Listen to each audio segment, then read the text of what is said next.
Hello, all, and welcome to the Movie Bears podcast. I'm Brad Harris, and along with some of my favorite husky, hairy, huggable homos and friends, we review films, either current or classic, on this show. And this week, we're coming at you with not one, but two films from the current column.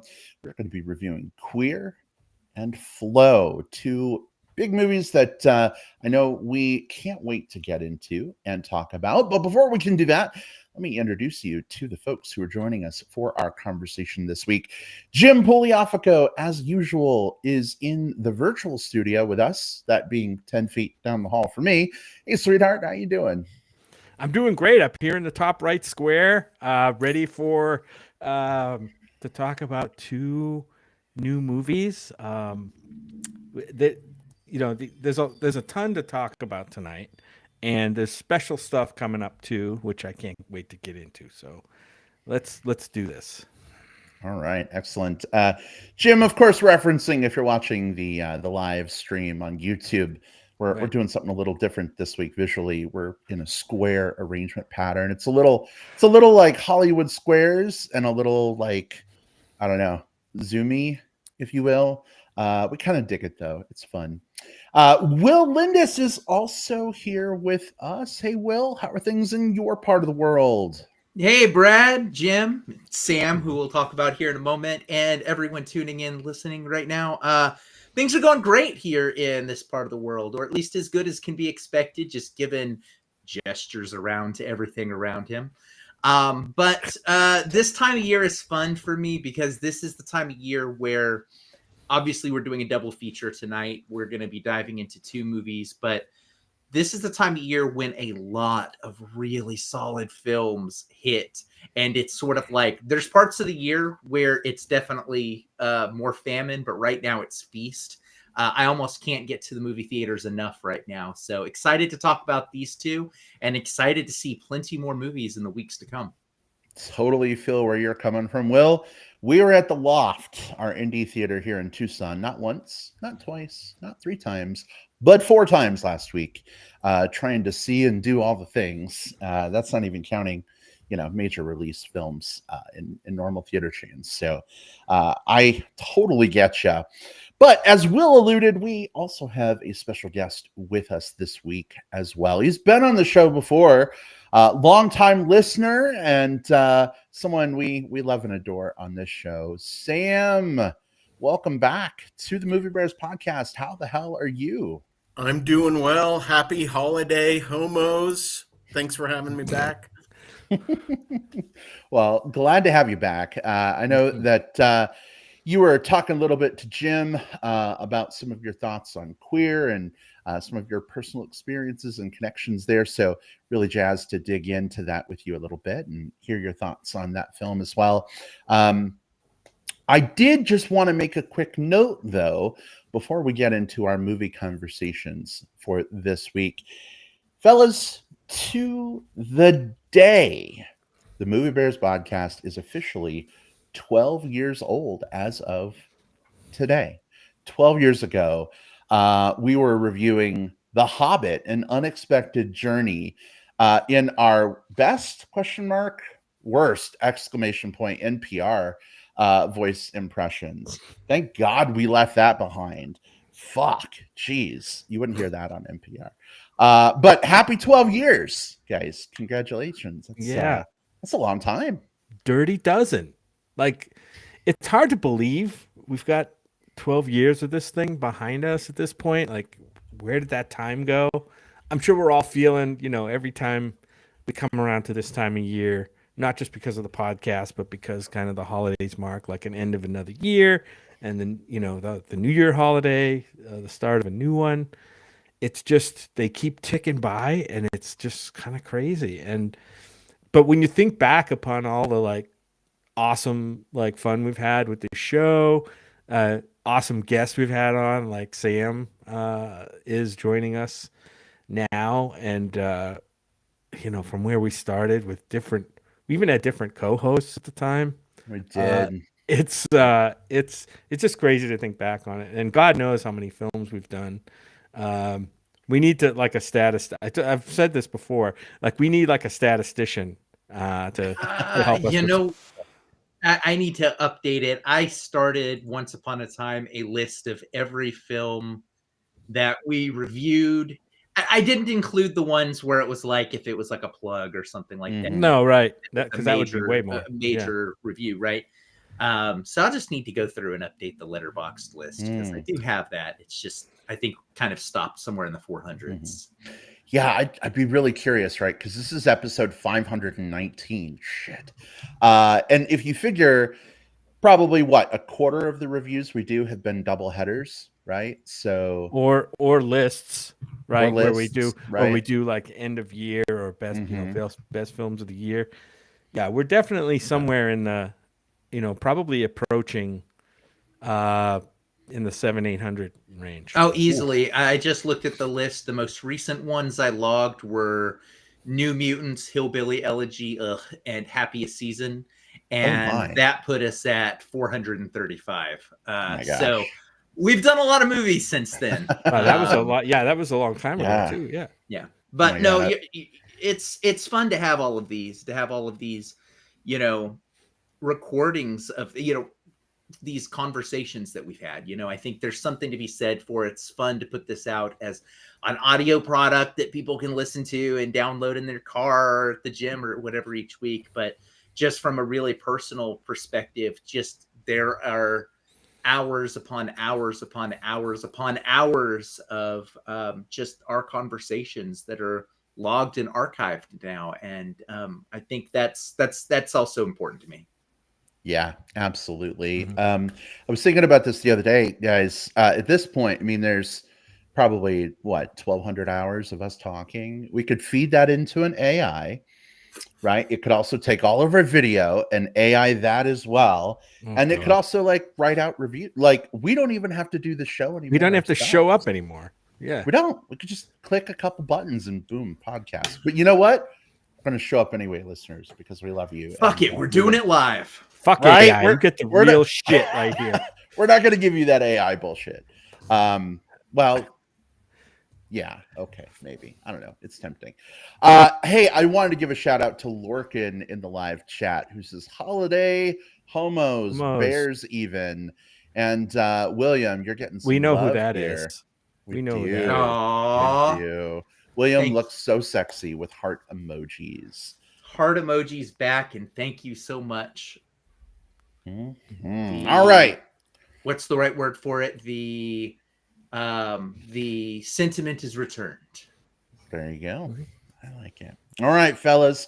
Well, we have a lot to talk about. There's so much. We're gonna talk about queer first in the order. And then we'll have kind of an extended review there, and then we'll switch on over to Flow a little bit later in the show. For anyone who may be listening for the first time, if you're not familiar with our format, we're going to talk about both films spoiler-free for the first 10 minutes or so, and then we'll give you a fair warning before we open things up to spoilers. That way, if you haven't seen one or both of the films yet, but you still want to hear our thoughts, A, really cool that you tuned in. But B, unlike other shows, I won't name names, we don't say no spoilers and then immediately like spoil the ending of a movie. That has happened so many times. Movie podcasts, why do you do that? I don't understand. But our promise to you is that we will not. So just a heads up there. And if you are listening through the magic of digital tape delay via Spotify, Apple Podcasts, etc., there will be a time index in the show notes. The Jim very lovingly crafts for you every time we put out an episode so that you can skip around. Make it so easy. I make it so easy. You just go into the podcast app, look for the timestamps that I put in there, click on the timestamp, and you can go right to the film review. None of this bullshit that we're doing now. Like you don't even have to listen to it. Right. Oh, Brad's talking again. Let me click on the Jim link, right? Or the Sam link. That's we don't have those. That would be kind of cool though. Well, listen, with our spoiler plate warnings done and dusted, Jim, Will, special guest Sam, are you ready to get into our first discussion? Let's do it. Cool. All right. I'm seeing lots of head nods. Then here we go. Our discussion of queer.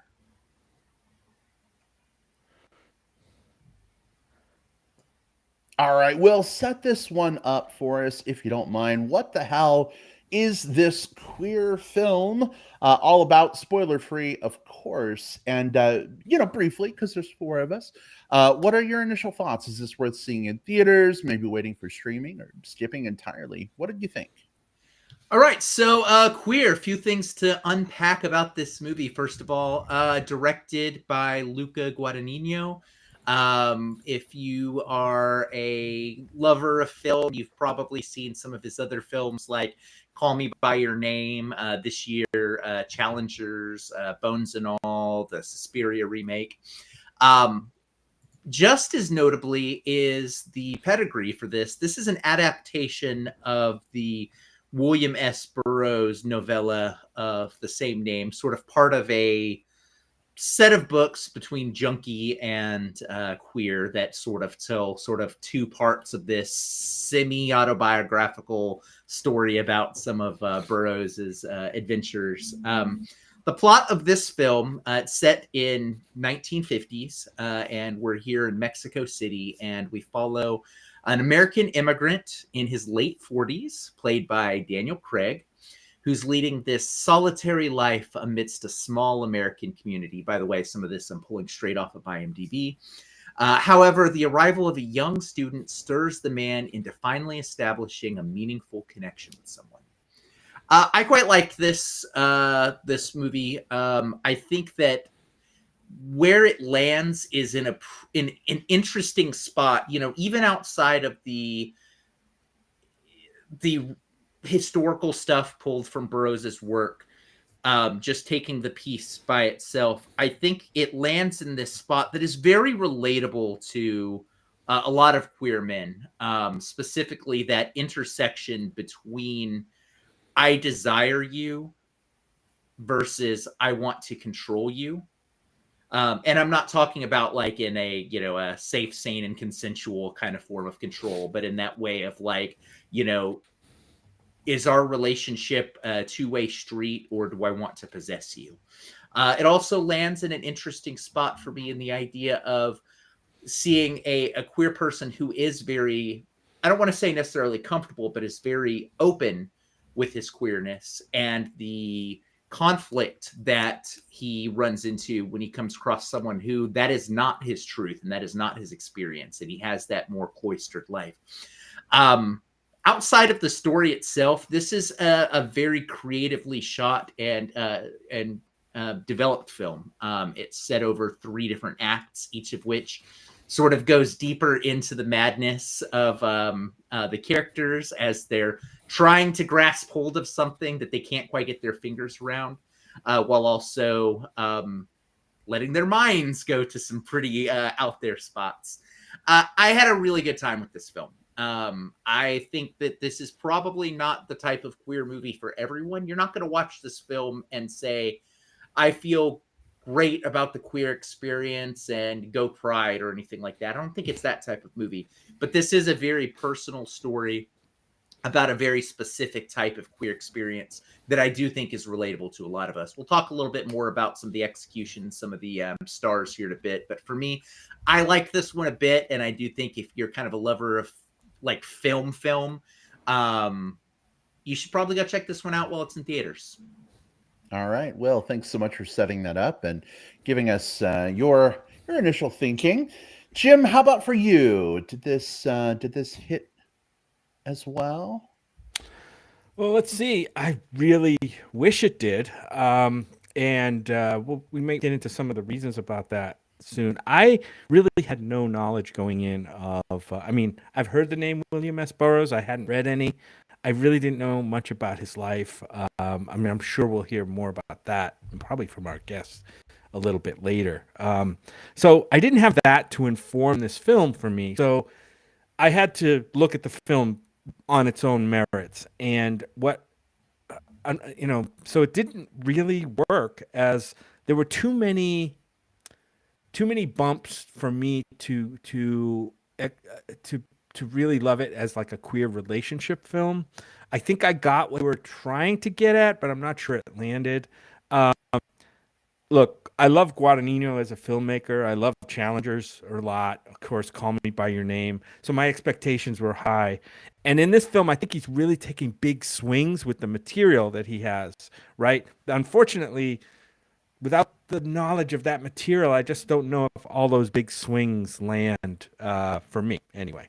Um, and when I say bumps, I mean things like some characters that I think are given like either poor development or no development or context within the film, and we'll get into that maybe more in spoilers. Look, Daniel Craig, I think, is wonderful here. I think he put in a really good performance.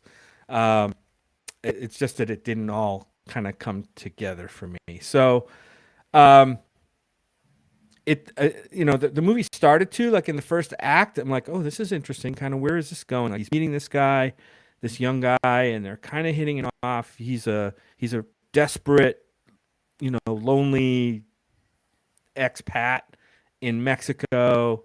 I'm thinking, why is he? Is it going to come around to why he's there in Mexico? What's he doing with the guns? Because guns played a huge uh, kind of role in this movie. It's not a gun movie, but it is not a violent movie. But um, there's something to that. So yeah, I wish I had enjoyed it more. I don't know if I could strongly recommend it to everybody who doesn't know at least a little bit about William S. Burroughs or about his novella Queer. So that's where I fell on it. All right. Well, Jim, thanks so much for weighing in with your thoughts as well. I don't know if you saw it, but in the live chat, Lorcan said, the more I look at Jim, the more I want to give him a hug. Oh, Kev, thank you very much. I wish we could. I'll deliver that hug for you post show. Are you trying to give me a hug because you think I would like the film a little better if I got one? That might be, maybe. All right, thanks, Jim. Sammy D, I've been dying to hear your thoughts on Queer. How did this one strike for you? Well, I'm incredibly biased about this movie. I love William S. Burroughs, and I adore Luca Guadagnino. So unless this was just a complete cornball ham, I was going to like it at least. And it's a big thumbs up for me. I love literary adaptations, and this is a good one. If you're familiar with the story or the book or Junkie, the previous book, it fits in perfectly, but it doesn't explain things. There are big gaps in the story, some enormous gaps that I was surprised that they didn't include because it made more sense. Like what Jim was saying, he didn't understand why he was there. There's a big reason why he's there, and it's never explained in the movie. But I think it had to have been intentional. This movie reminded me a lot of Joker Part 2, actually, because it seemed to constantly deflate your expectations. I don't think anyone could predict where this movie ends up because it ends up in a crazy place.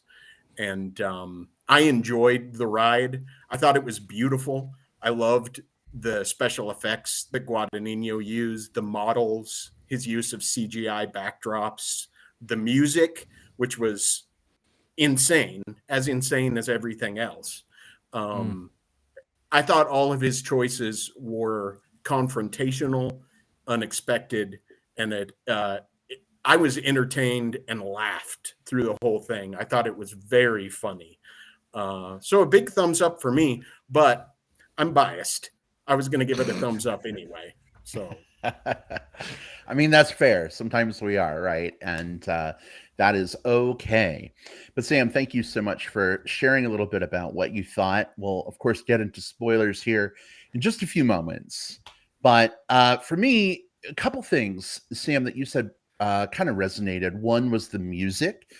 The music for this film was really exceptional. The score was just fantastic. Some of the needle drops little question marky for me, maybe a little anachronistic, but I think they set kind of a vibe and a mood that worked, right? So that's always a good thing. And then the visuals. This film does some pretty cool things with color grading and CGI, and some of it's in the trailer. You know, there's some fantastical elements. Some of it you don't always understand what exactly is happening or why, but it looks really cool, and that's a good thing too.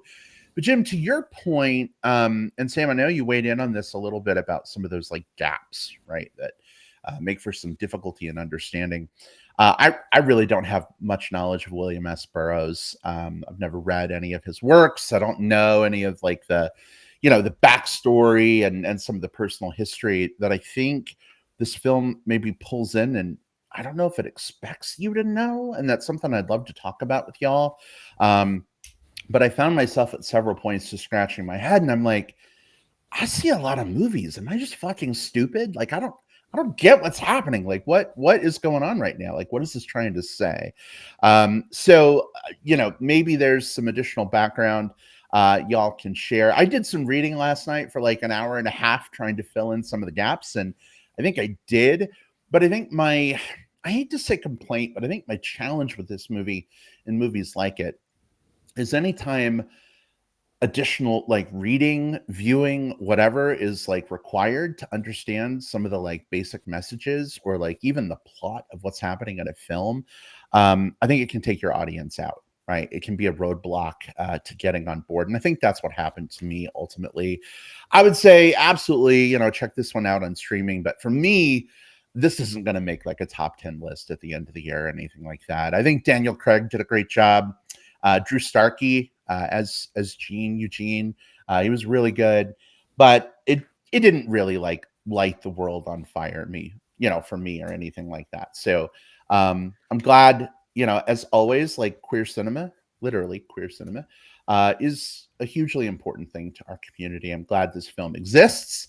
I'm still just kind of scratching my head a little. So hopefully when we get into spoilers, y'all can fill in some holes for me. I would appreciate it.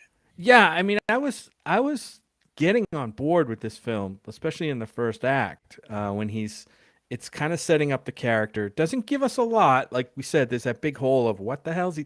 The biggest question was what the hell's he doing in Mexico with a gun always on his hip. It was very prominent to show us the gun, and I'm like, okay, there's got to be some danger here, but that never really came to pass, and then.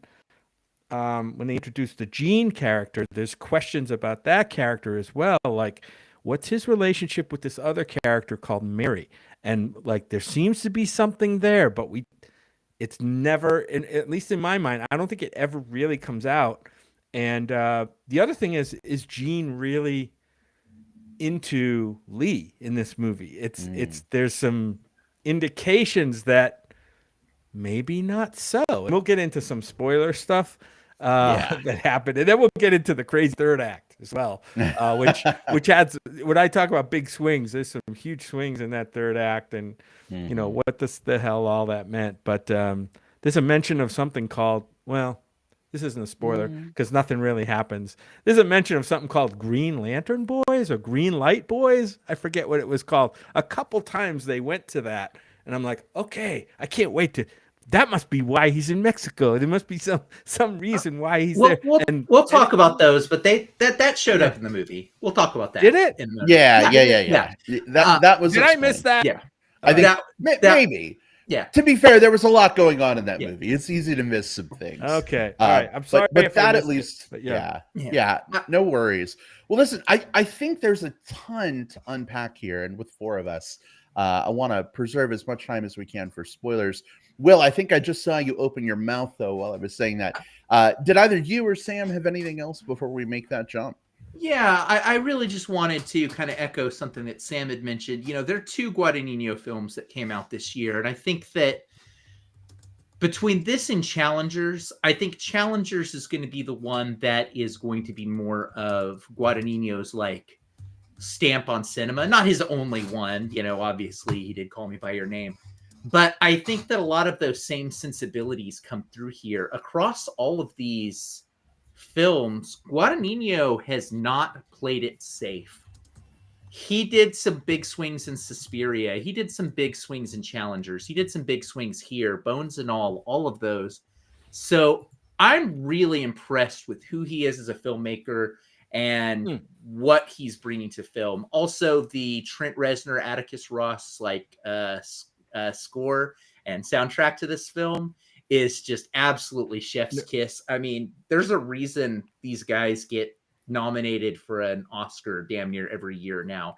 You can just pretty much pencil them in for their work on soundtracks because they're that damn good. So I don't know if that kind of echoed some of your thoughts on this one, Sam. It's hard to compare two very different films like this, but I think this one felt more of like a personal film for Guadagnino to make, whereas Challengers feels like the one that is going to be more of his mark on Hollywood. That's kind of where I feel. But I love both.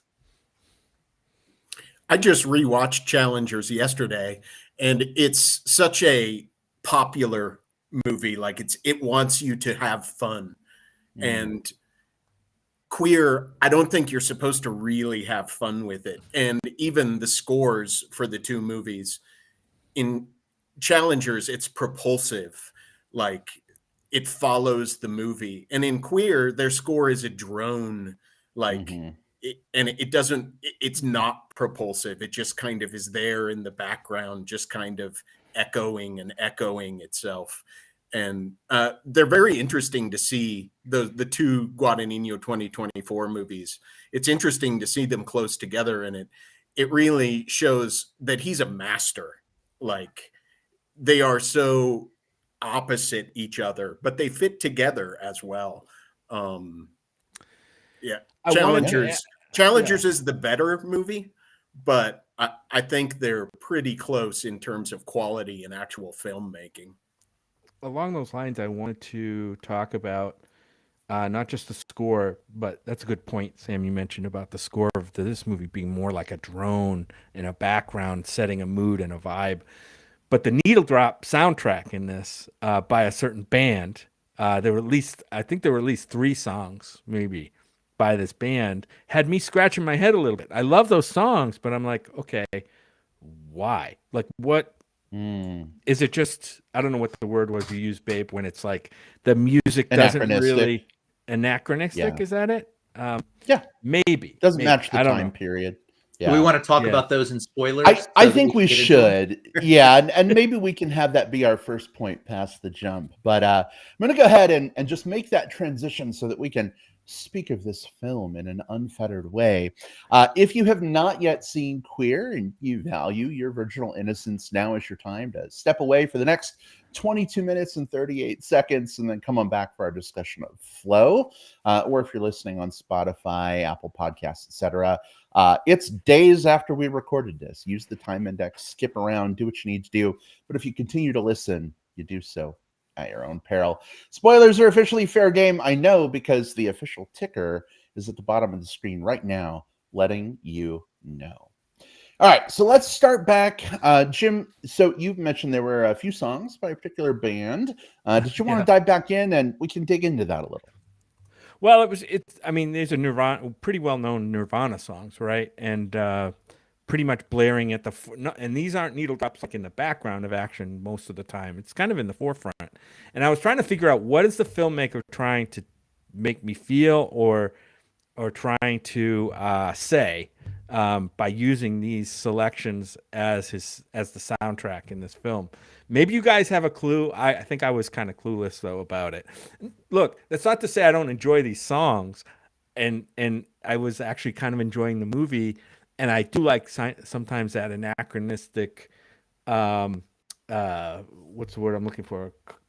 Contrast, but and I'm not saying I didn't enjoy it. I just had a main question about, was there something that I missed that the filmmaker was trying to do with that or say?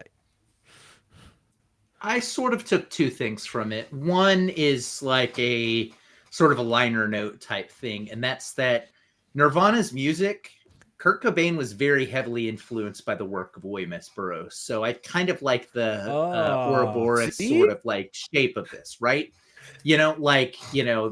this inspired this, that kind of inspired back this. But I think there's also something about the world that Guadagnino paints in this 1950s Mexico City, this sort of like queer subculture there, feels very progressive and punk rock for what we would expect of something of the 1950s in general, right? You kind of have this like underground culture of cool that's happening there that the Daniel Craig character is both a part of and also is sort of leeching onto, depending on kind of how you see the way he interacts with it. And I think that Nirvana music, especially when you think about sort of like the Seattle grunge scene, stuff like that, I think you get some of that same vibe of cool around that. So I think that was the connective tissue for me, at least. That second point I definitely got, but I didn't again, I knew who Kurt Cobain was. I didn't know a lot about his affinity maybe for William S. Burroughs, but that could make a lot of sense too. Well, speaking, there is the heroin connection between William Burroughs the junkie and Kurt Cobain. Yeah, but they actually collaborated. Kurt Cobain provided a guitar track to a LP called "The Priest," they called him, where William Burroughs read a short story and Kurt Cobain played a guitar in the background. So they knew each other. Yeah. Huh. That's awesome. Well, context like that, Sam White, is why I'm so glad that you are on the show with us this week. Speaking of a big affinity for William S. Burroughs, I'm very curious. You mentioned you've got some personal connections there, maybe things that may have I don't know, come to mind as you were watching this film. If you don't mind, tell us a little bit, like, as you were watching this, like, how did that come in? What was the interplay there? So I first met William Burroughs in 1996. I went to the University of Kansas in Lawrence, Kansas, and that's where Burroughs had lived since the mid 80s. It was my freshman year of college, and I obviously knew who he was. I went to see Basquiat, the movie Basquiat, and William was there. We were one of the few people in the audience, and after the movie was over, I walked up to him and introduced myself and asked him if he liked the movie. And he said, "Well, I knew Basquiat." And he and I talked about the movie and the artist and his history. And over the course of the last year that William was alive, I got to spend a lot of time with him. I got invited to his happy hour at his house, which usually started at noon every day. I spent a lot of time with William just talking about art and his history and his beliefs. William loved to talk, and he was a performer, and you see that in this movie, in Queer, when he bows and like he tips his hat and does dances, trying to ingratiate himself with people. And he really did behave like that. He was very funny. After William passed away, Steve Buscemi bought the rights to this movie, to Queer, and he came to Lawrence to record the audiobook, and I got to be his chaperone for a summer while he was in Lawrence just researching Burroughs. And Queer, the book, is not finished. Really? Burroughs never It's a finished. novella. Yeah. And so that makes adapting it difficult. There's no end. And Steve Buscemi and I talked quite a bit about, what do you do? There's no end. How do you end it? And that was back in 99, 2000 maybe. And it's taken this long for people to figure out how to end it. I don't know how successful they were in coming up with a conclusion. But yeah, that's I knew William, he knew me, which was the coolest part. I'd been told by people that he asked about me when I wasn't around, which was very nice, because it's pretty mind-blowing that he would even care, or I was just some kid straight off the farm. He didn't treat me like he treats Gene in the movie. I wasn't pressured into That was where anything. my mind was going. I'm like, oh, is Sam White Gene? Interesting. Maybe you were the kid he interviewed at the beginning of the movie that, I don't know. It's interesting.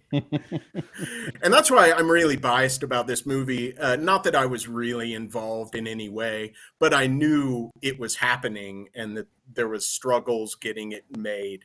And the fact that it finally came out, I mean, it's been such a long process. I was just happy that somebody did it, and that somebody ended up being Luca Guadagnino. One of Was your just favorite. it's perfect. Like I don't know if Buscemi was the right person to do it.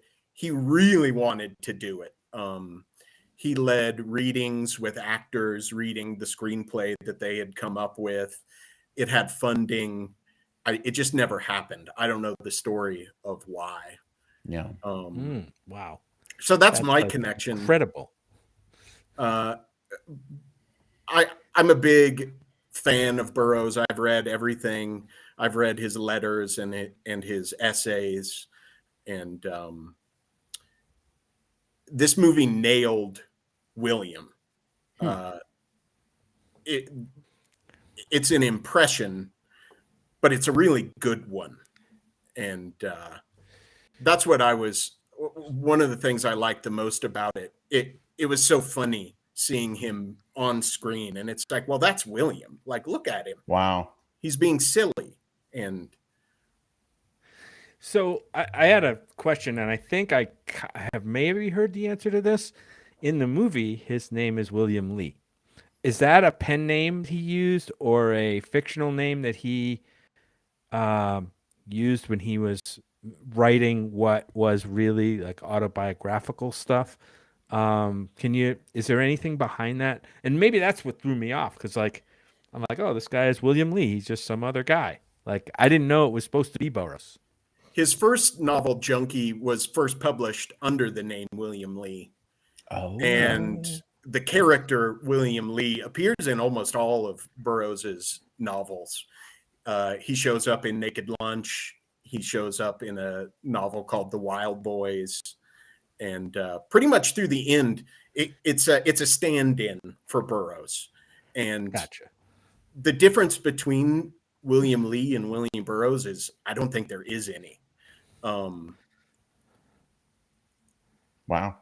Now I'm mad at you, Sam, for not priming me better for this movie before I went to see it. Yeah, because it's Sam's responsibility. You see. Yeah.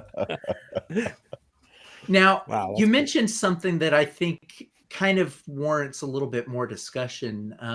You mentioned, of course, how do you adapt the end and how successful the adaptation of the end of this story is. So I'd like to hear from the group, especially Sam, now that they landed the plane, where they landed it, how comfortable were you with what they did?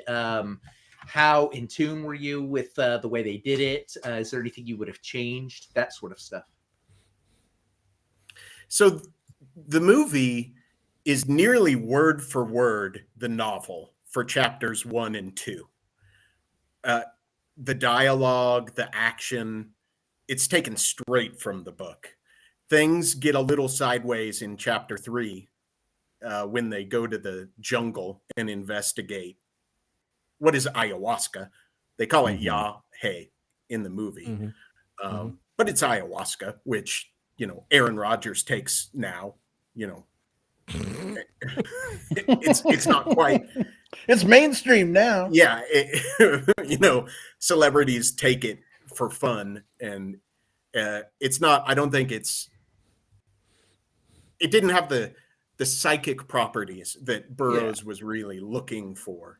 And I'm sure at the time in the 50s, it was the new thing. It was very avant-garde. It was very underground, not really known by many people, obviously, except for some crazy doctor lady in the woods. And in the book, he never finds boy. it. They go into the jungle and they meet the doctor, who's a man in the book, and he rejects them.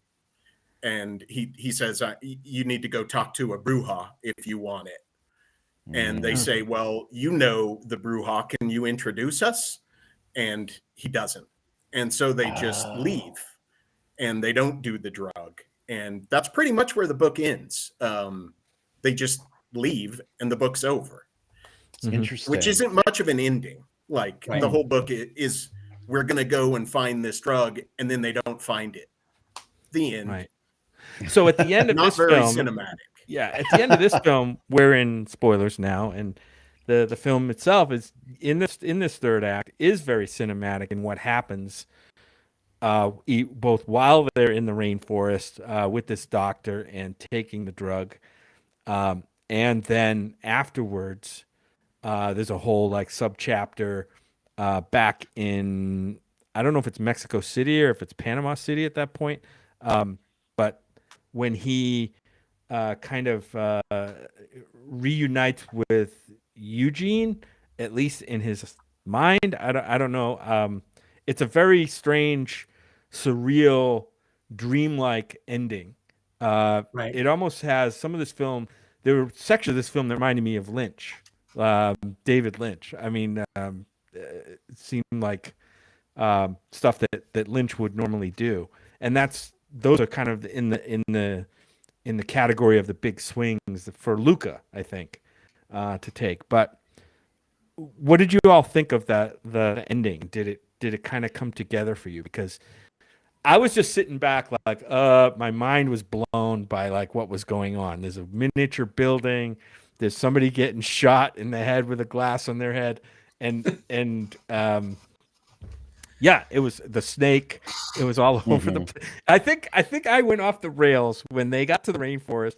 They first meet the doctor, and there's a snake that's like in the hut that's like hissing out at them like a Disney movie, and then just Ding dong, and then it fucking jumps at them. Like I'm like, what the fuck movie are we watching now? But it went all over the place.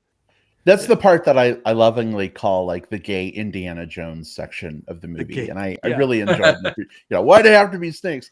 Sam, I don't have the personal connection that you do. So my perspective is maybe a little different, but I haven't really talked about this much like publicly, but I've been doing some psychoactive therapy in a clinical setting to help with some like depression and anxiety stuff. And so there's for me, there's some resonance there with the scene where like they've taken the drug, and I don't know if it's like true telepathy, that they're developing or whatever between each other, but Gene and Lee sort of like blend together, and it seems like he's like becoming part of the universe at one point, and like it's all a lot of like visual metaphor. But I just thinking about like my own experiences as like emotions manifesting as visuals, I really dug that a lot. I think some of the visual effects of like reaching under each other's skin and like the giant like ball sacks of blood or whatever was maybe a little bit out there and looked a little weird, but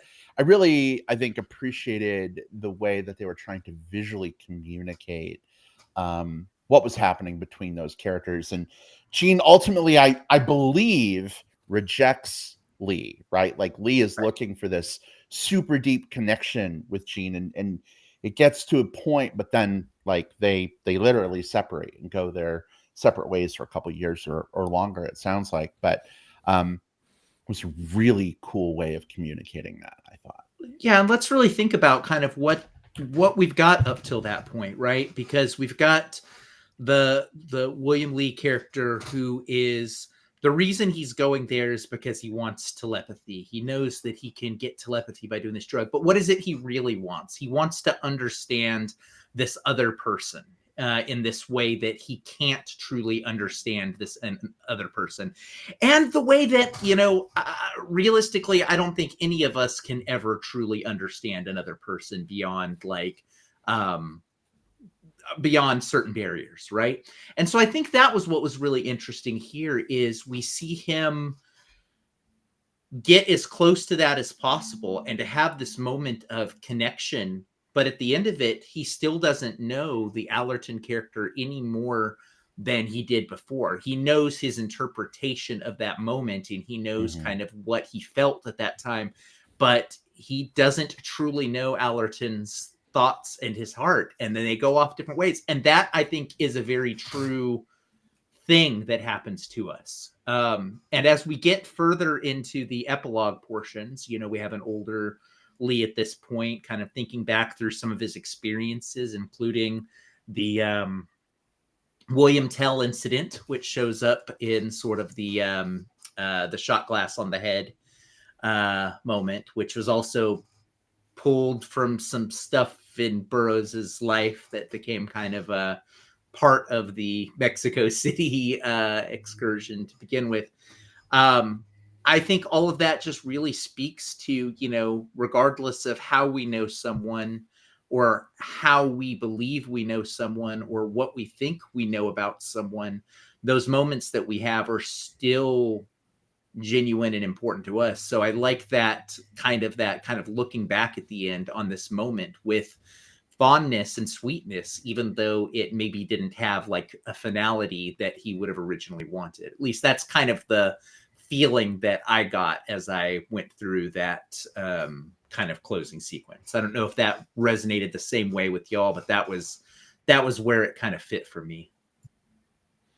Yeah, I see what you're saying in that Lee wanted to have a deeper connection with Allerton. But throughout the whole movie, I never got a sense that connection was ever really solid. I don't know if that. Can you guys hear me? Yeah, yeah, Absolutely. Can you hear us? Yeah, sorry. Somehow I activated Siri or something. No, no worries. Anyway, make an editing note. But yeah, I never got the connection that at least that Allerton was even close to the level of commitment in this relationship that Lee was. Always at a distance, acting up weirdly at odd times, running off from the experience in the jungle, and then supposedly he was off with somebody else 2 years down the road after the space jump. But yeah, so I can see you could sense the longing from the Lee character, but you never got the sense that this guy Allerton was, he even had to kind of beg him to go on the trip to South America with him, right? And it seemed like he kind of reluctantly went along. So I didn't get bought into that relationship enough to where I cared too much about it. That's a problem. It was interesting because I think when the third chapter, the epilogue or whatever it was, starts, it says it's 2 years later, right? And Lee comes back to the Ship Ahoy bar, and the Jason Schwartzman character is there, who, by the way, really liked him in this movie. Dude. Yeah, he's we just saw him in Hunger Games: Ballad of Songbirds and Snakes, and I think he was like 85 pounds lighter in that movie than he is in this one. So looks visually very different, but woof, nice beard and hairy chest on display. Real quick, also watch him in Between the Temples this year. It's another one where he's at that same shape and kind of the lead role of it. So nice. Cool. It's a good year for Schwartz. Coming to the Bear side. We got Schwartzman on the Bear side. I'm on board. But he says that Allerton, has been gone for like a year and a half or something with like an army colonel, like, down in Peru or somewhere in South America. But then we shift from that to Lee as an old man with a cane in the hotel room, kind of almost where the movie starts. And so was it really 2 years later and he was like dreaming himself as an old man that was dying? Was it another drug experience? Did we have another time jump? I was really confused and not sure what happened there. So in the book, the relationship is much more hard-edged. Lee has control over Allerton. He has money, and he's paying Allerton, and Allerton. It's not a mutual loving relationship. It's a business decision. And there's a scene in the movie where Lee says he's going to buy the bar and he's going to call in Allerton's tab, Right. so he owes it to him. And that's in the book as well. He's using money to force Allerton to have sex with him. And the movie shaves off the rough edges. It makes Lee a much more sympathetic character than he is in the book. The movie also leaves out a few details that makes Lee not a good person. And you get the sense that the movie is much more about making him sympathetic, where in the book there's no value judgments. There's no real good or evil. These people just exist, and it's kind of true to life. People have control over other people, and they leverage that to get what they want. Maybe Luca likes characters like that, because in Challengers, I don't think there was a character there that we really empathized with. Like, they were all three of them pretty rough around the edges, even for a popular movie. Like, there wasn't really a character you could really, get behind as a cool protagonist. But so maybe, I don't know, maybe he's drawn to characters like this. I think he is drawn to challenge, like what I would consider challenging characters, right? Not just the ones from Challengers here. Again, bones and all. Like, you have a relationship between two cannibals. That's very troubling. Call Me by Your Name. There's some issues there, right? But I think what's interesting about Guadagnino's approach is that he's more interested in how that impacts the relationship and the dynamic between them. And that's what's really interesting here. This isn't a story for me about how these two characters come together. It's about how these two characters exist, both in comparison and in contrast to one another as they go through these similar experiences, both together and isolated. And that feels very real. That feels very real to a lot of relationships. We all know that person who's in that relationship where we're just like, yeah, are you sure?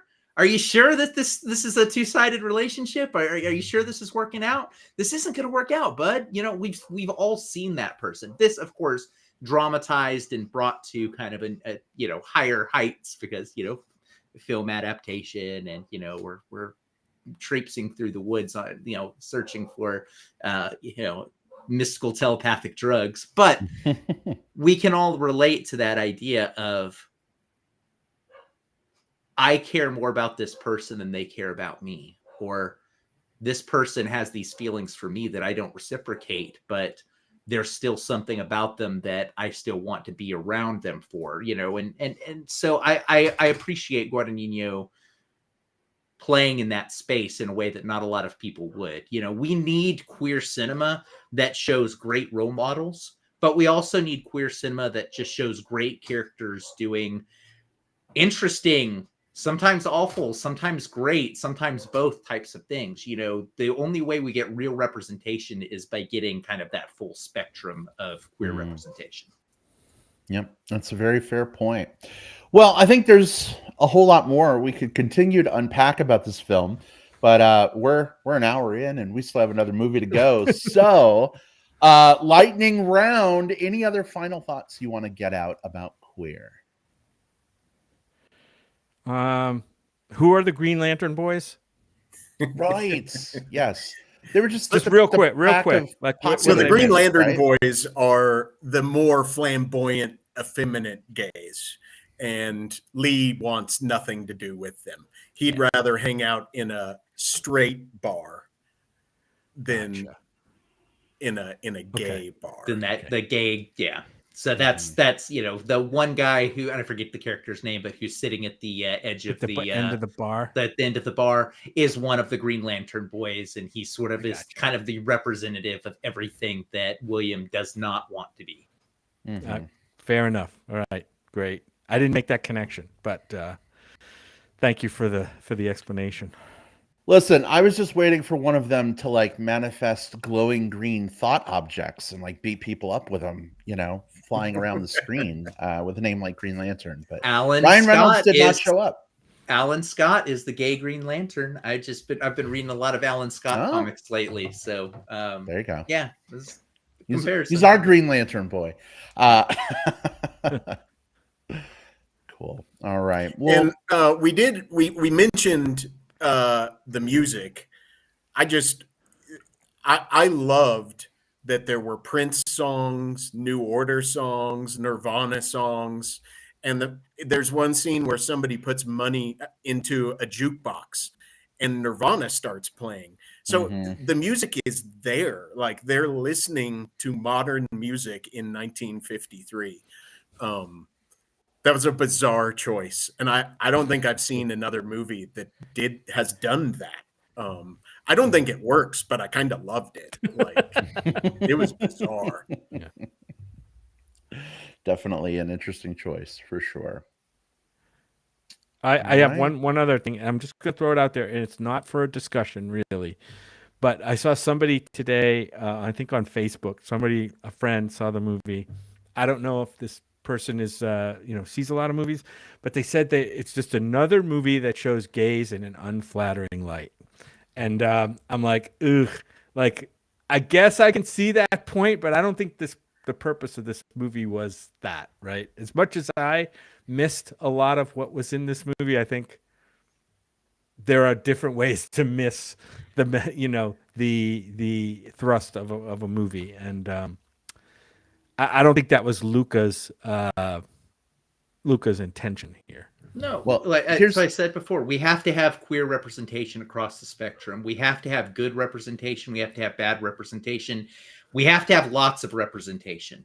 The only way that you really get true representation is through more queer films, more queer actors, more queer directors, and all of those different things being able to tell a more varied number of stories. So we need unflattering queer characters. I look at it this way. There's like 4 queer Hallmark holiday movies that came out this year that maybe balance this one out. So, you've got your breadth of experience, right? Sorry. Are you okay, Jim?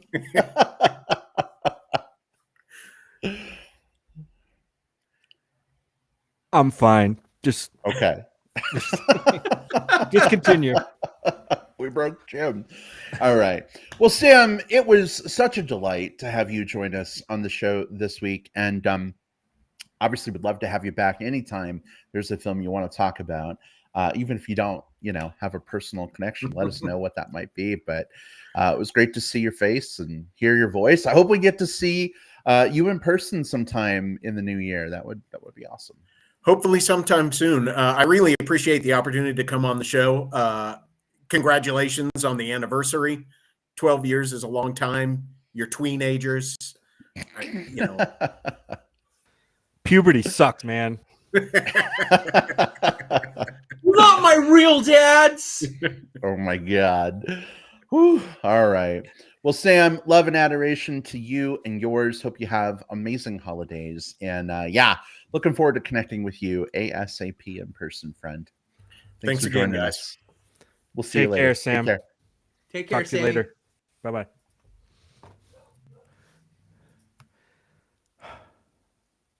Aw, we love our Sammy D so much. Oh my That was God, awesome. that was so much fun. Always welcome here. Always. Yeah, welcome. when he and I were chatting about the movie through text, and he's telling me how like all of his, how his paths cross with Burroughs and his works, and there was a lot he left out here too. So I guess he got to know his like personal editor or something as well. So I knew that like we got to get him on the show. He's got to talk about the movie. Well, and like I said, I mean, even regardless of that stuff, I always love talking about movies. I'd love Sam. to have him on the show more. So, yeah, for sure. He's a great movie guy. Yeah, great guy, but a great movie guy. Great guy in general, just to be clear. But hey, we also had someone jump into the live chat. Our friend George, longtime friend, Hey, George. and fan of the show. George says, "Hey Bears, just popping in to show some love, hugs, and nuzzles. Hugs and nuzzles back. Good to see Yeah. you, George. All right. Well, we got a whole nother movie to talk about. Jim, Will, are y'all ready to switch gears from live action, queer, maybe unflattering craziness to animated post-apocalyptic, post-global warming cat adventures? I absolutely. I'm especially excited about to talk about some of the voice acting in this next one. Yeah. Which is great considering there is no voice acting. All right. So we are going to talk about Flow. And as usual, we're going to talk about Flow completely spoiler free for probably about, I don't know, 8-ish minutes. We'll give you our initial impressions, what we thought, and then we'll open things up to spoilers. We'll make sure you're very clear that we're doing that so we don't inadvertently ruin your experience. But all that said, here we go. Our discussion of Flow.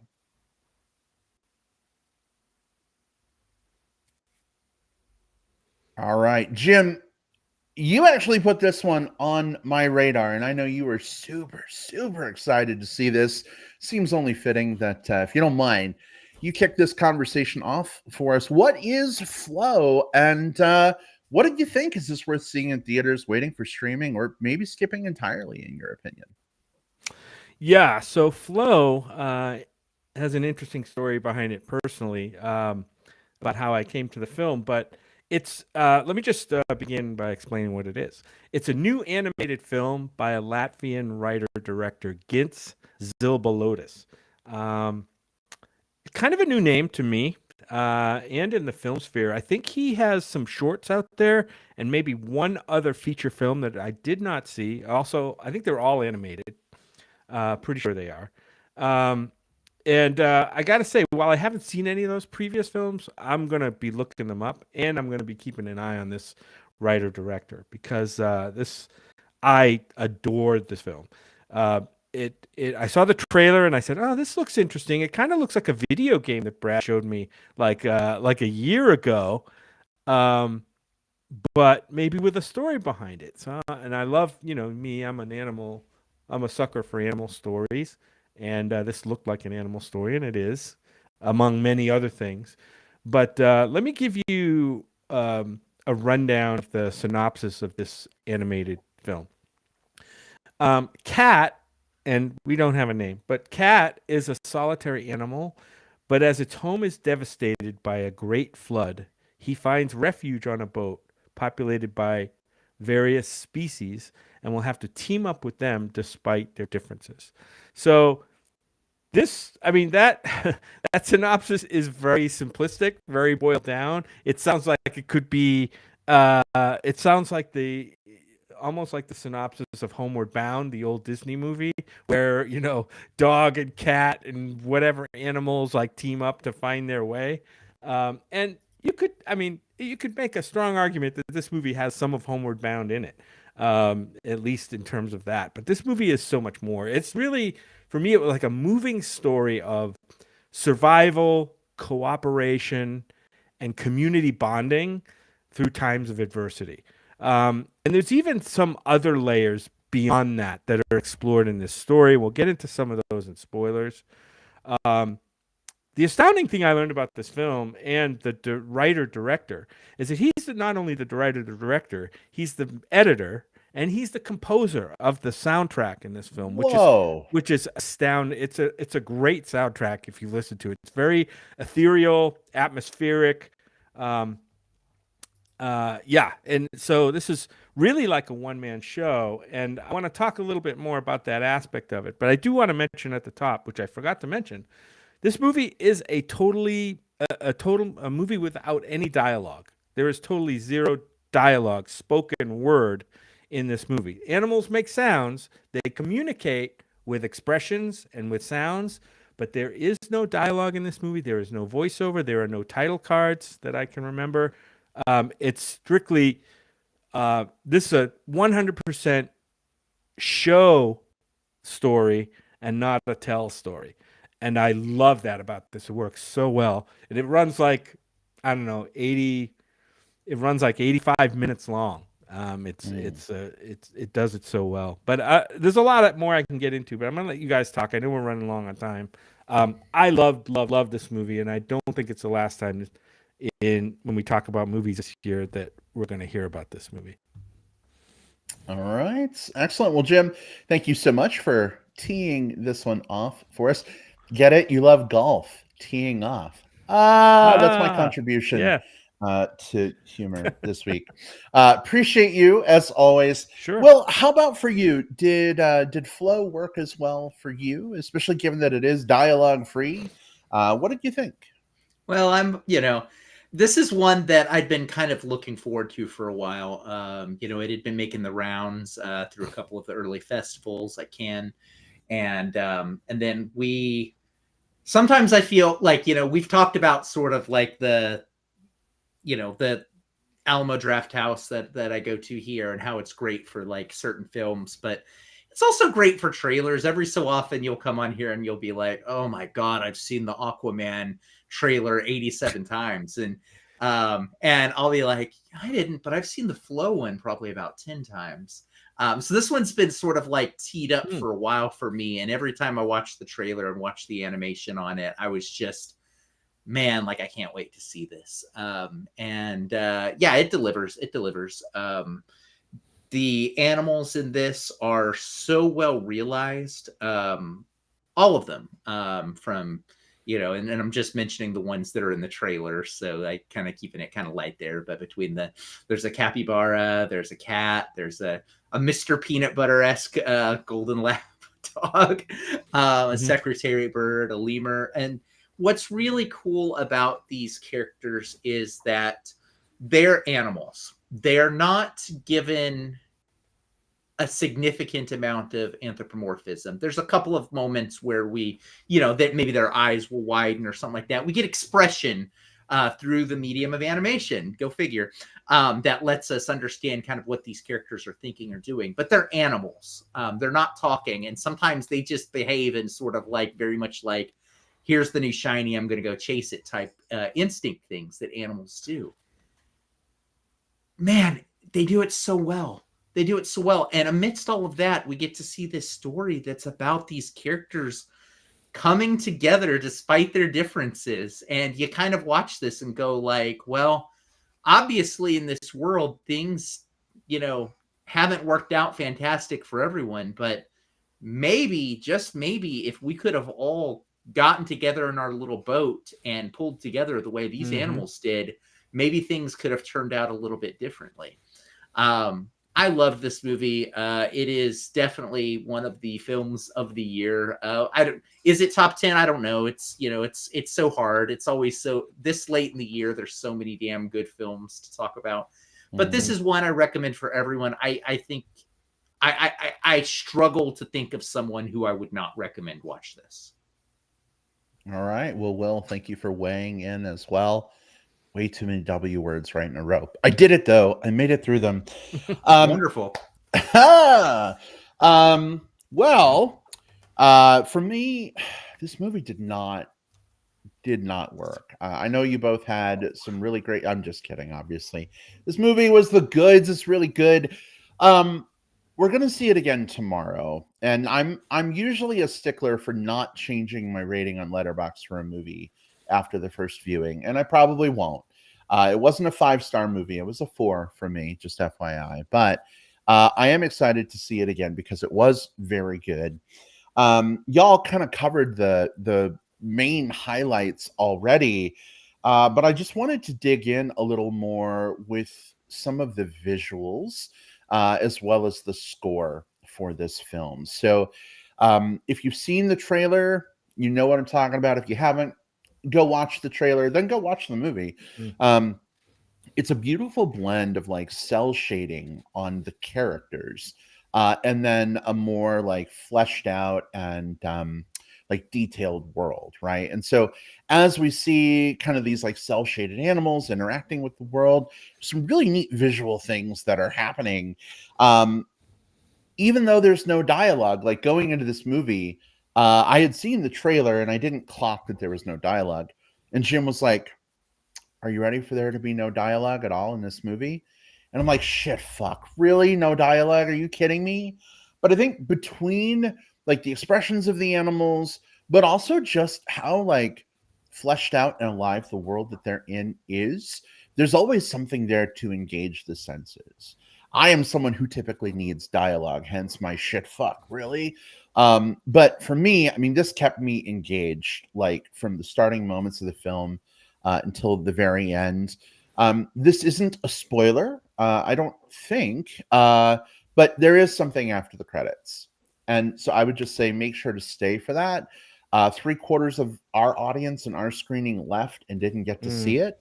And the thing after the movie was like what gut punched me the most about the film. So it was my favorite part of the whole movie. So make sure to stay for that. But yeah, this one is super, super solid. I'm really looking forward to seeing it again tomorrow, Jim. We have some friends going with us that are excited to see it too. But I can't wait for this one to live in my Apple TV library. It reminds me a lot of Jim, you mentioned Homeward Bound, less so, right, without animal voiceovers dubbed in. But it also reminded me a lot of Life of Pi. Life of Pi, yeah. Which is one of my favorite films. Yeah. Especially with the score.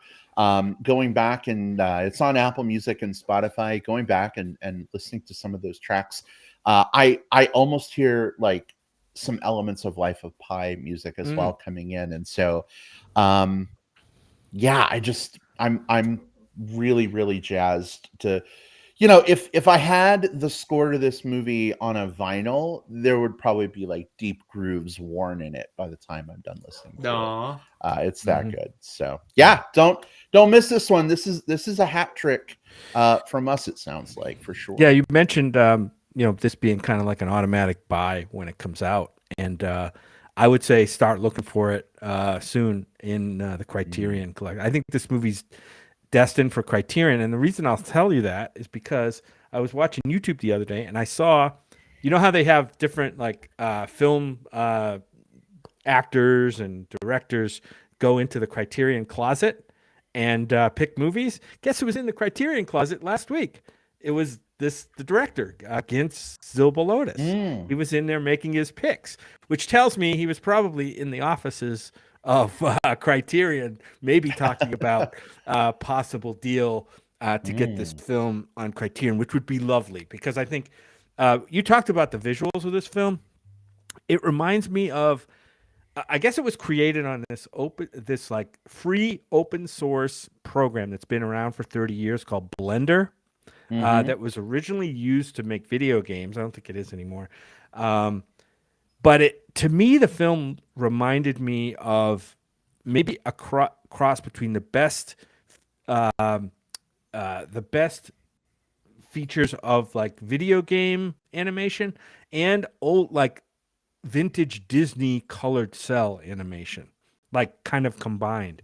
Yeah, and that, no, it looked beautiful. You could say it reminded you a little bit of Miyazaki in a lot of spots, especially where the birds are flying through the sky. I'm not spoiling anything, but I just love the way this film looked, the way they got the animal characteristics and reactions and responses down, like how the dog, you know, how the cat looks at certain times, how its little idiosyncrasies. They did their homework on this film and they made it feel much more realistic. Like compare this to like, and I'm not going to get into too much about like Disney's like Lion King, where they're trying to go for the ultra realistic animal characters. This one didn't really do that, but I got the same or better sense of who these animals were. It just was more pleasing to me to see this. Of course, these animals weren't talking. The ones in Lion King do. But and part of it too is that these animals are acting and responding in ways that animals would, versus like animals as humans, but as animals reacting to things, right? Like when the cat reacts to something, it's like watching one of our cats hearing a loud noise, right? And watching their body language and their fur ripple, and you know, Jim, you mentioned a video game I showed you a couple years ago. Will, I don't remember if you played this one or not. Did you play Stray? No, but I knew Stray was where you're going with this because that Yeah. was my feel watching this too, and Yeah. another one I'll talk about here in a second. Yeah, Stray's a phenomenal game. Came out a couple years ago. In it, that cat has a little robot friend, so that's not really a thing in this movie. But it was kind of the same, post-apocalyptic world. Crazy things are happening. But what struck me as familiar, Jim, to your point, is again, it was like the cat acting like a cat would to stimuli, right? For the most things that part, are happening yeah. in the environment for the most part, right? And that I feel like is kind of refreshing to watch because, we just watched Free Willy last week and like they're humanizing a whale and the sounds the whale makes and how the whale acts. And it's not really like, I don't know, it's not really kind of the same like authenticity or sincerity, right, of how an animal would respond. There's a certain type of movie that I call a vibe movie, and this is definitely a vibe movie. And what I mean by that is like, it doesn't mean that it's plot light because there are definitely plot elements to this story, but the plot is not the reason for the film. The reason for the film is the vibe, the you going with the flow with these creatures as you go through things. I walked out of the movie telling my husband Scott, like, this was at the same time one of the most heartwarming films that I've seen, as well as one of the most like tense movies that I've ever seen. There were harrowing scenes in this film. Yeah. And it allowed me to sort of like just sort of get into that vibe and get into that wavelength. But there's if we're talking about video games and we're talking about Blender and we're talking about those things, there's another vibe game that this really reminded me of, and that's the film or the game Journey, if you ever played that. Yep, absolutely. Similarly animated and similarly, like, there's definitely story there, but the story is not what you're there for. You're there for the journey, and you're there for the music, and you're there for the flow as you go from each spot, and you're there just to sort of vibe out. And that's what I got from this movie in such a delightful way. We need more vibe movies, nothing against, I love character, I love plot, I love setting, I love all of those things. But sometimes I want a film that just sort of sits in the pocket and does what it does. And that's what this does.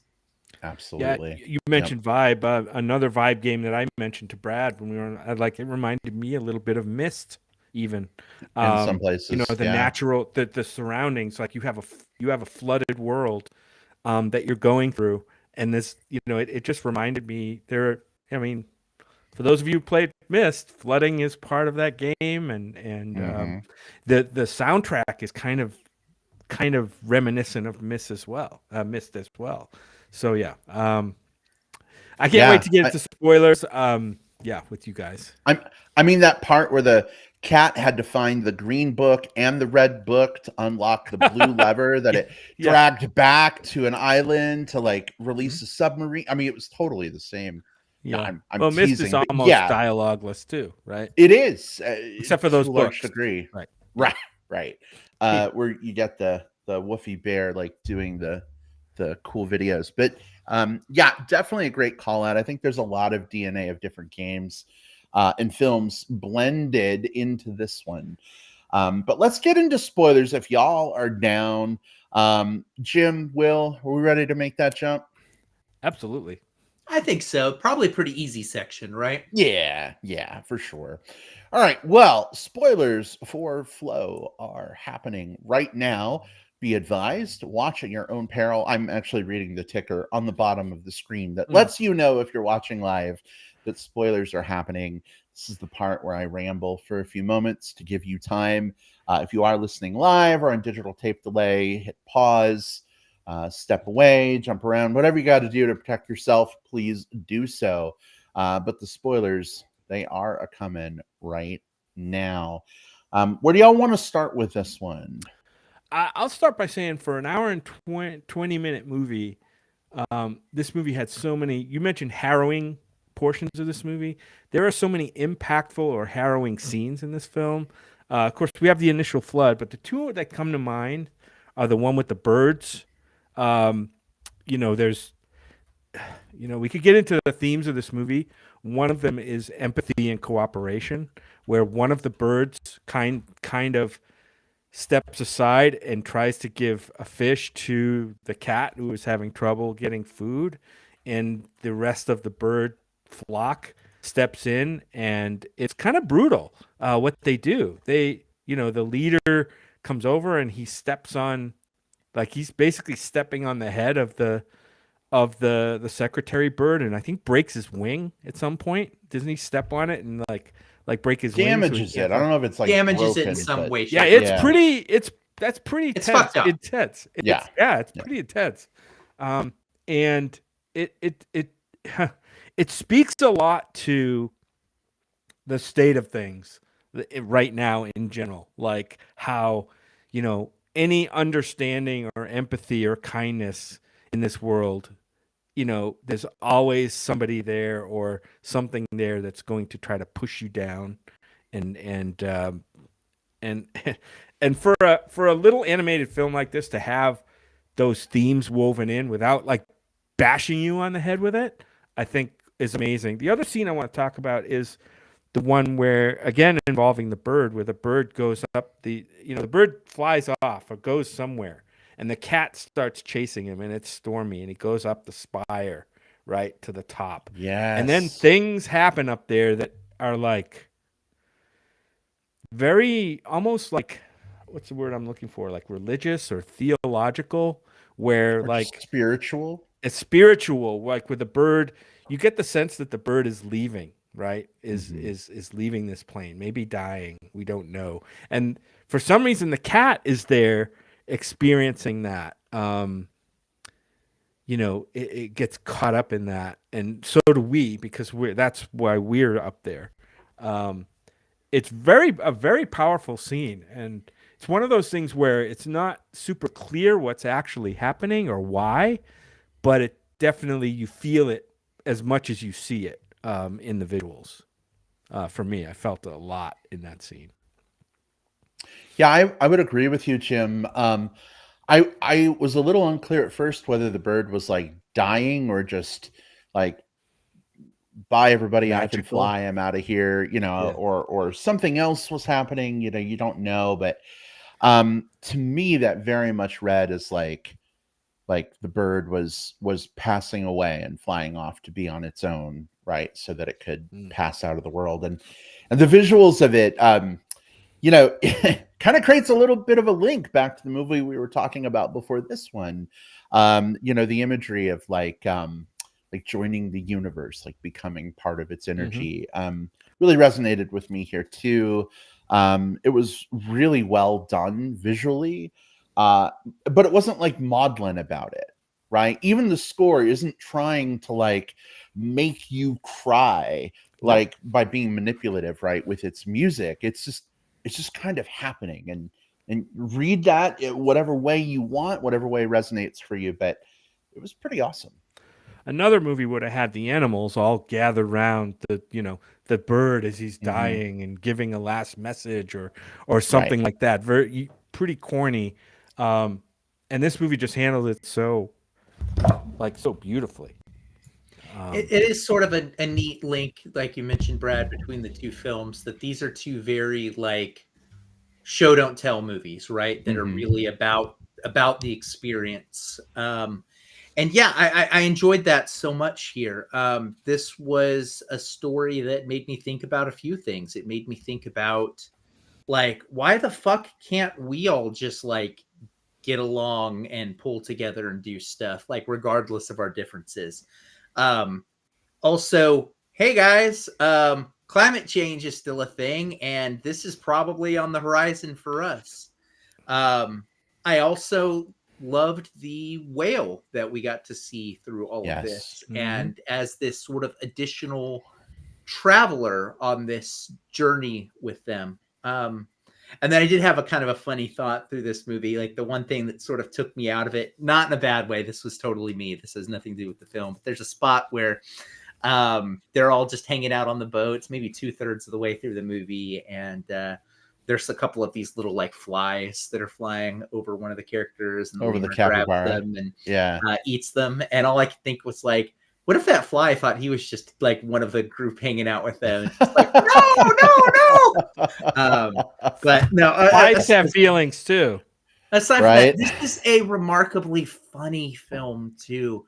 There are these just little moments, like, you know, if you are a pet owner or a pet appreciator, you know the moment where your cat puts its head down, shakes its butt a couple of times, and you know, okay, he's about to knock some shit off Pounce. this counter. Yeah. Or Mhm. when your dog kind of looks up, cocks its head to the side, and the tongue lolls out, it's like, okay, we're about to get the goofy zoomies, you know?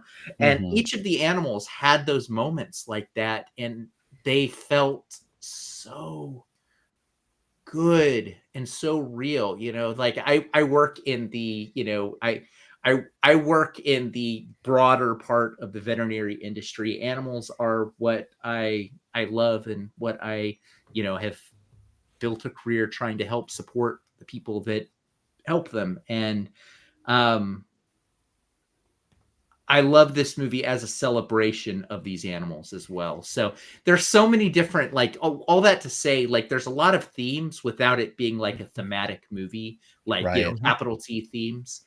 And I like that, you know, it makes you just sort of like, again, get in the boat with these animals, go along for the ride, but also sort of take your own takeaways from it.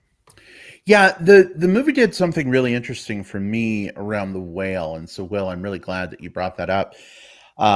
You know, Jim, you mentioned the whale is like this like extra traveler, right? They keep seeing the whale, they see the whale jump and all this stuff. There's a moment in the film, we're in spoilers, where the water recedes, right? It's going down the chasms, whatever. Yeah, we The don't know what's animals happening, are but yeah. right, but the water is going away, and I was so relieved at that point, because I'm like, oh my god, the cat's okay, and the capybara, like, they got him out of the boat, and everything's gonna be fine. And then the cat runs off, and I'm like, all right, that's the end of the movie. We're good. The cat's gonna go live his best life, you know, now that the danger's past. But it keeps going. And then the cat comes up on the whale, who is now beached in the middle of the forest because the water is gone. And I'm like, fuck, I forgot about the fucking whale. What are they? Yeah. And I'm like, there's nothing they can do about the whale. They're little animals. There is literally nothing they can do to help this whale. This whale is fucking dead. And they kind of sit there with it. And it seems like, you know, the whale dies, passes away. And that just fucking broke me.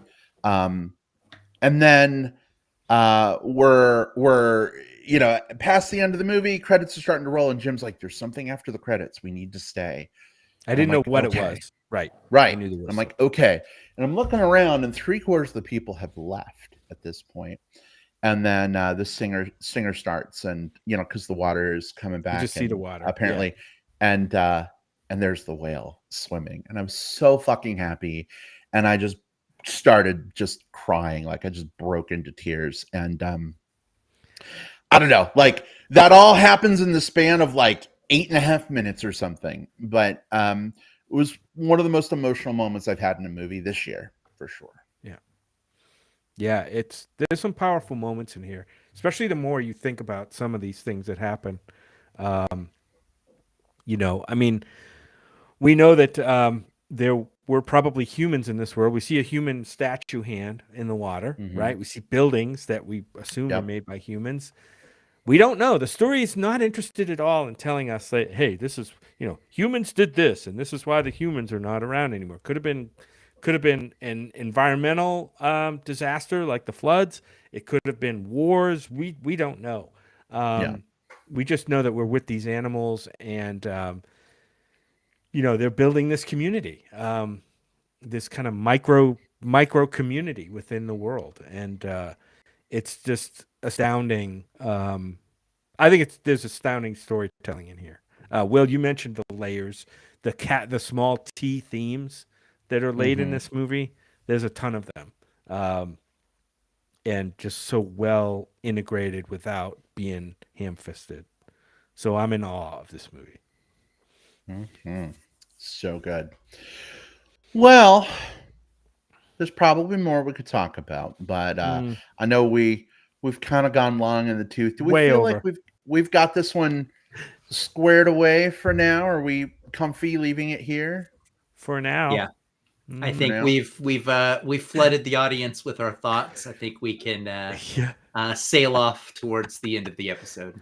We've flowed through the main points pretty well, I think. So Let's Jim, let the water flow pun. recede a little bit. Let's let the flow recede a little bit for tonight, at least.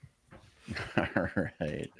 Well, this was such a nice opportunity to come together and chat with each other about two really, really good films. Great having Sam join us for yeah. our discussion Oh God, yes. of Queer. I was texting with him after. I'm like, if you want to come back, let us know. Anything you want to jump in on, let us know. But really good to connect with him and hear his perspective. And I have been looking forward to chatting about Flow with you, Will. And Jim, I know we kind of withhold from each other after we see films that we're going to talk about on the show. So Right. it was nice to kind of open those floodgates. And I did not Oh. intentionally make a water pun. I Yeah, didn't. yeah, yeah. Honestly, I didn't. Sure. You've got to Sure? be kidding us. Well, I guess I'm feeling it pretty good.